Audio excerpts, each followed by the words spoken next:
नमस्कार मंडळी, आज आपण बघणार आहोत अत्यंत पौष्टिक अळीवाचे लाडू। अळीव म्हणजे कॅल्शियम, आयर्न आणि प्रोटीनचा पॉवर हाऊसच आहे। घरात मोठे असोत किंवा लहान सगळ्यांच्या तब्येतीला उपयोगी आणि सर्वात खास म्हणजे हे लाडू गूळ घालून बनवले आहेत। साखर अजिबात वापरली नाहीये। अगदी सोपी रेसिपी आणि भारी चव। मऊ, स्वादिष्ट आणि भरपूर पौष्टिक अळीवाचे लाडू। रोज एक लाडू खाल्ला तरी शरीराला आयर्न, कॅल्शियम आणि ऊर्जा जबरदस्त मिळते। चला तर मग लवकरात लवकर आपण रेसिपीला सुरुवात करूयात। इथे मी 100 ग्रॅम एवढे अळीव आणलेले आहेत। हे अळीव व्यवस्थित निवडून घ्यायचेत। तुम्ही बघू शकता अशा प्रकारचे अळीव तुम्हाला किराणा मालाच्या दुकानात सहज उपलब्ध होऊन जातील। आता हे अळीव जे आहेत ते मी कढईमध्ये भाजून घेणार आहेत। सर्वात आधी कढईमध्ये 1 चमचाभर एवढं तूप घ्यायचं आहे। अळीवाची कोणतीही रेसिपी बनवताना सर्वात महत्त्वाचं अळीव भाजून घ्यायचे, म्हणजे अळीवाचा पदार्थ असा गिळगिळीत असा लागत नाही। चमचाभर तुपामध्ये हे सगळे अळीव जे आहेत ते लो फ्लेमवरती गॅसवरती मी भाजून घेणार आहे। जास्त तडतडेपर्यंत भाजायचे नाही आहेत, थोडे हलकेसे आपल्याला भाजून घ्यायचे आहेत।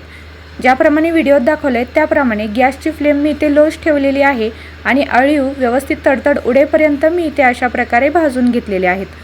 आता गॅसची फ्लेम बंद करूया आणि हे अळीव जे आहेत ते एका वाटीमध्ये आपण काढून घेऊया। अशा प्रकारे हे अळीव वाटीमध्ये काढून घेतले। आता यामध्ये आपण पाणी घालून भिजत ठेवणार आहोत। साधारण 15 ते 20 मिनिट हे अळीव आपल्याला पाण्यामध्ये भिजून द्यायचे आहेत। मी इथे साधंच पाणी वापरलेलं आहे। तुम्ही नारळाचं पाणी जे असतं ते पाणी घातलं तरीही चालेल किंवा दुधात भिजत घातले तरीही चालतील।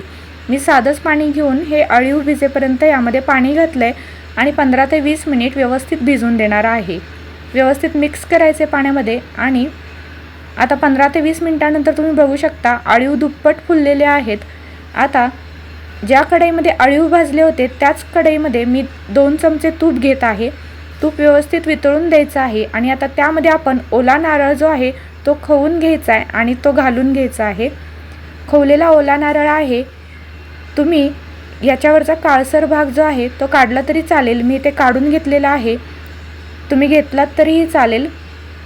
व्यवस्थित तुपामध्ये हे ओलं खोबरं जे आहे ते भाजून घ्यायचं। यातलं जे पाणी आहे ते पूर्णपणे आटलं पाहिजे। कोरडा असा हा नारळ झाला पाहिजे। अशा पद्धतीने लो फ्लेमवरतीच हे ओलं खोबरं जे आहे ते आपण भाजून घेणार आहोत। गॅसची फ्लेम लोच ठेवायची आहे, कुठेही गॅसची फ्लेम वाढवायची नाही आहे। व्यवस्थित तुपामध्ये हे ओलं नारळ जे आहे ते परतून घ्यायचं आहे। आता यामध्ये आपण जे भिजत ठेवलेले अळीव होते ते अळीव घालून घेऊयात। जेवढ्या वाटीच्या मापात अळीव आपले आहेत त्याच वाटीच्या मापाने मी ओला नारळ जो आहे तो घेतलेला आहे। सगळं प्रमाण एकसारखंच ठेवायचं आहे, कुठेही कमी जास्त करू नका तर लाडू व्यवस्थित होतील। आता ज्या वाटीच्या मापाने आपण अळीव आणि ओला नारळ घेतला होता त्याच वाटीच्या मापाने मी इथे सेंद्रिय गूळ चिरून घेतलेला आहे। अशा पद्धतीने आता व्यवस्थित हे सगळं मिक्स करून घेऊया आणि या गुळाचं छान याला पाणी सुटेल। गॅसची फ्लेम आपल्याला लोच ठेवायची आहे।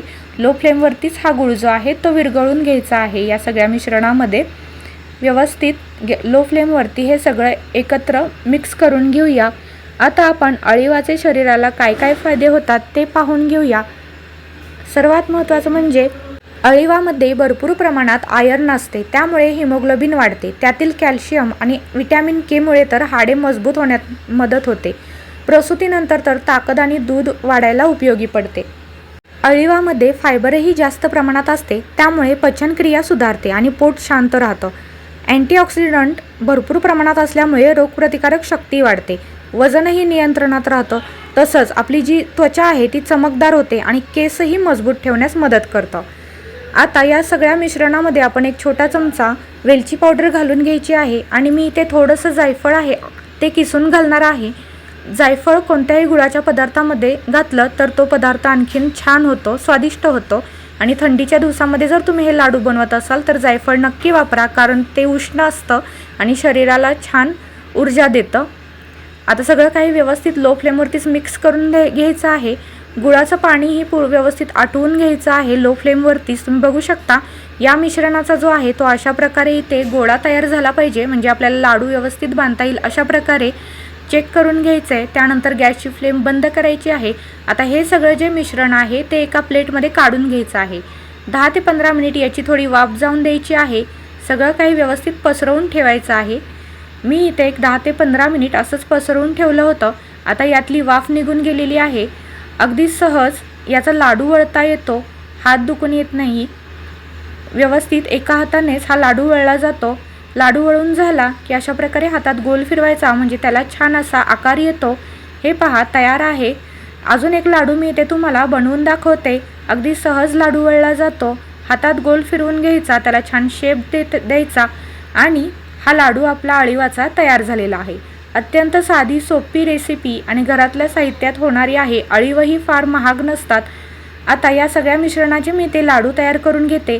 आपण घेतलेल्या प्रमाणामध्ये इथे 20 ते 22 लाडू सहज तयार होतात. तुम्ही बघू शकता, सगळे अळीवाचे लाडू मी इथे तयार करून घेतलेले आहेत. रोज एक लाडू खाल्ला तर शरीराला भरपूर अशी ऊर्जा तुम्हाला मिळून जाईल. तर असे बनतात मऊ, स्वादिष्ट आणि भरपूर पौष्टिक अळीवाचे लाडू. रोज एक लाडू खाल्लात तरी शरीराला आयर्न, कॅल्शियम आणि ऊर्जा जबरदस्त मिळते. गुळामुळे चवही उत्तम आणि शरीराला हलके. जर रेसिपी आवडली असेल तर लाईक करा, कमेंट करा. चॅनलला जर तुम्ही अजून सबस्क्राईब केलं नसेल तर नक्की सबस्क्राईब करा, म्हणजे अशाच पौष्टिक प्रकारच्या रेसिपीज तुम्हाला लगेच बघायला मिळतील. भेटूया पुढच्या व्हिडिओमध्ये अशाच एका नवीन रेसिपीसोबत. हा व्हिडिओ तुम्ही शेवटपर्यंत पाहिलात त्याबद्दल खूप खूप खूप धन्यवाद.